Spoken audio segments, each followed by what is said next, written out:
What's up, Wargamers? Welcome back to the Pile of Opportunity. Today we bring you the Kings of War Champions 2-player starter set, Faith and Fury. Now, my understanding is that this is kind of the Kings of War version of like the Spearhead and Combat Patrol games that the other game has. So we got, because it's definitely not like a skirmish game in terms of what I normally consider skirmish games, you know, 5 to 15 models or so. You've got a couple of actual flanked up units. Looks like we got some humans, some demons, the rule book, which is important. We got tokens, markers, all that good stuff. So let's crack this bad boy open and see what we got. And also, huge thanks to my buddy Bill, who picked this up and was kind enough to let me open it and share all the contents with everybody and all of you on the channel.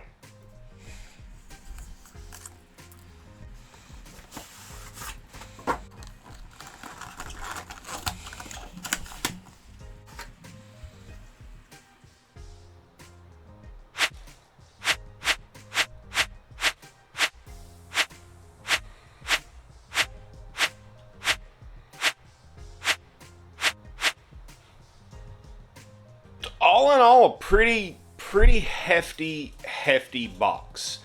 Right out of the box, things that make me happy are seeing unit cards.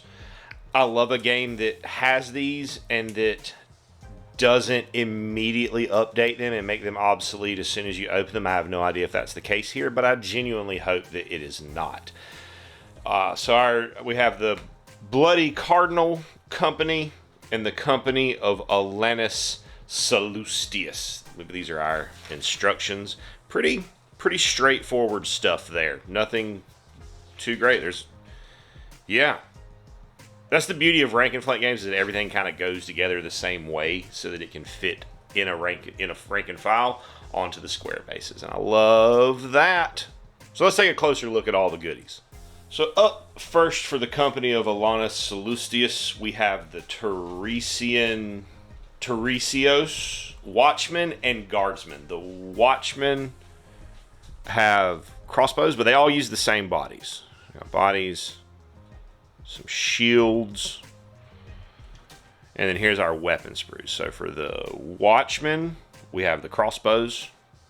For the Spearmen, we have obviously the spears, and we got looks like one leader head, and then a few others. I think this is a basket. I'm not exactly sure what that is, but it's good. I'm glad that I don't need all of the spears because these are good spears. I can use these for other projects. Decently detailed, not overworked. And I love the kind of Lego style building where it's not everything is sculpted to fit together one specific perfect way, or else you make a mountain of work for yourself if you want to change it. I like that you can just kind of adjust these a little bit from model to model so that you have some variance in the flanks. There are 4 of these total, so enough. Each one's got 5 guys in it, so enough to do a 10-man unit of crossbows and a 10-man unit of spears. We then have Naeus's Lions, which are the cavalry unit that you get. I love cavalry so much. Cavalry is, it's never as good as you think it's going to be, really, but I just love it, man. I just love seeing a bunch of horses or wolves or rats, spiders, whatever, just a whole bunch of cavalry units just charging across the battlefield. There's 5 of these in here. Really like these shields. They're very nice. Nice kind of filigree pattern to them. And then there's also some larger shields. Maybe these are not shields. Maybe these go elsewhere. Those might go on the horses or something. Not exactly sure. But speaking of the horses, here are their bodies. And we got a few different poses. Nice, solid pieces to glue down. I like that. And another thing that I just noticed is that in the instructions, it gives you the base size for the unit. Now, I've got to compare this to what those sizes would be in Kings of War, because I really don't want to multi-base. I would rather have everything on its own base, but I got to check and confirm that these sizes match up with what the sizes would be in regular Kings of War. I'm sure that they probably do. I doubt that Mantic reworked the whole unit size system, but you know, they could have. So I got to look into that. And then we have the Lady Alanis herself, or at least her top half. Now this is a resin model, but again, beautiful detail. Got a nice clean hole to make a good connection point. Other arm holding the book. Again, beautiful detail on the cover of the bound book. That could have been left off, but it's a small thing that I think will make a big difference without being too much extra work. Her legs.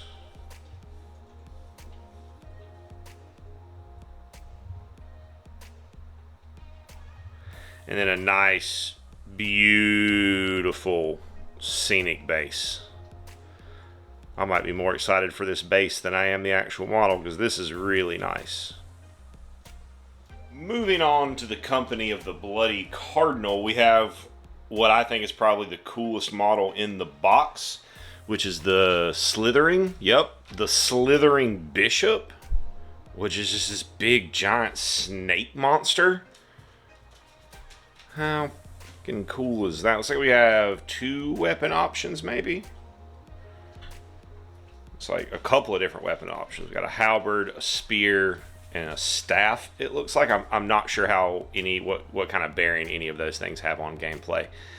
But really, really cool model. I will paint this almost certainly the same as the Daughters of Cain that I've already got painted, and I will play them together in Dragon's Rampant or whatever. But yeah, super, super cool model.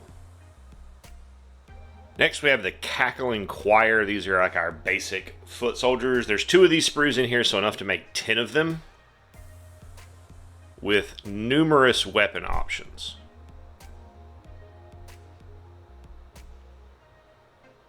I don't love the shields, but they're okay.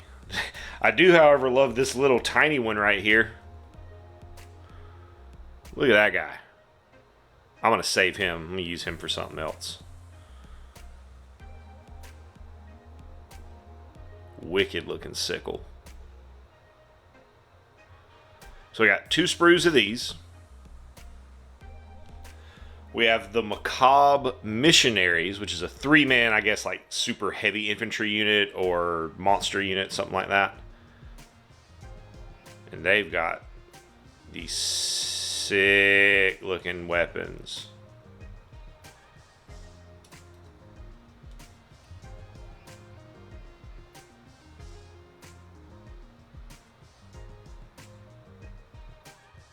And lastly, we have the Bloody Cardinal himself, who is a resin model. And I love his chunky face and his pudgy cheeks. Just big, obese, bloated son of a gun.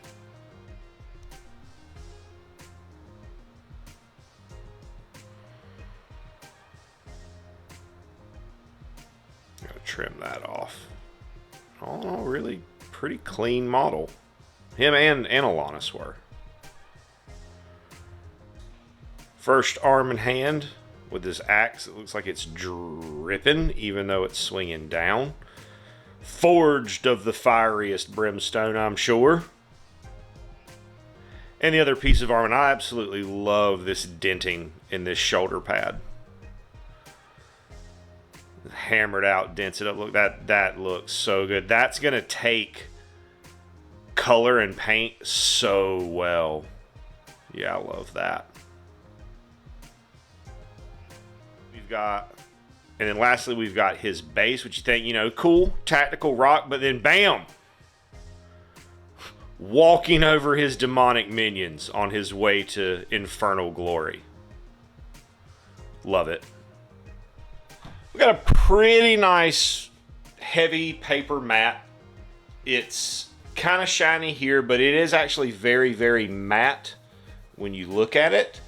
It looks like a 3x4 maybe, or 2x4. Let's check. I have a tape measure. I play toy soldier games. I can measure stuff.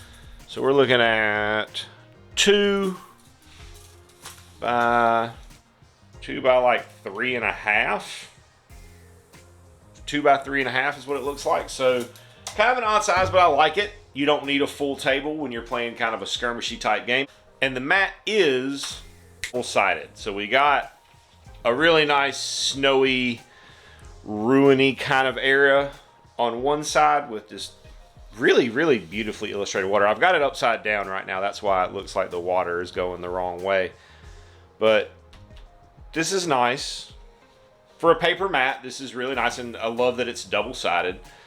The issue is storing something like this, because in order to get the creases out of it, you've got to just leave it laying flat for a very, very long time, and it's hard to find a space to do that. And then when you're done, you still got to store it flat. So that can create issues compared to a neoprene mat that you can just roll up. But it's a nice mat that comes with the box. I love that it's double-sided. We got our token sheets, which I'm not going to take out right now.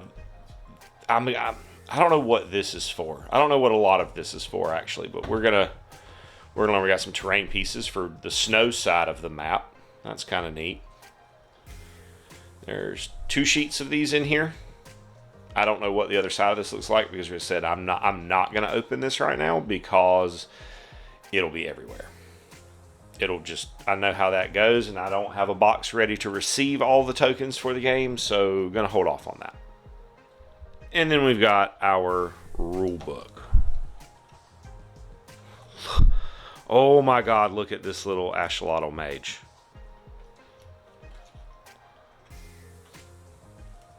Love the art.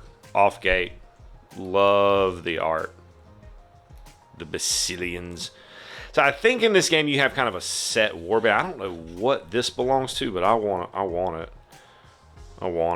I think you have kind of a set warband, and then you just battle it out with those. Really, really nice looking rule book, though. And I think all that back half that I was just flipping through was just the fluff. They put the rules in front of the fluff. That's genius. I mean, that's the way it should kind of always have been done, I think. Maybe a little bit of fluff on the first page or two, but when you stack 40 pages of fluff in front of the rules, man, just show me how to play the game. And there we have, my friends, the Kings of War Champions 2-player starter set. Faith and Fury, pitting the Basilians against the Demon Hordes. Thanks so much for tuning in, checking it out, opening up some new toys with me. Huge thanks to Bill again for letting me open his new toy. Thanks so much to all of you for tuning in, hanging out. I hope you have an absolutely amazing rest of your day.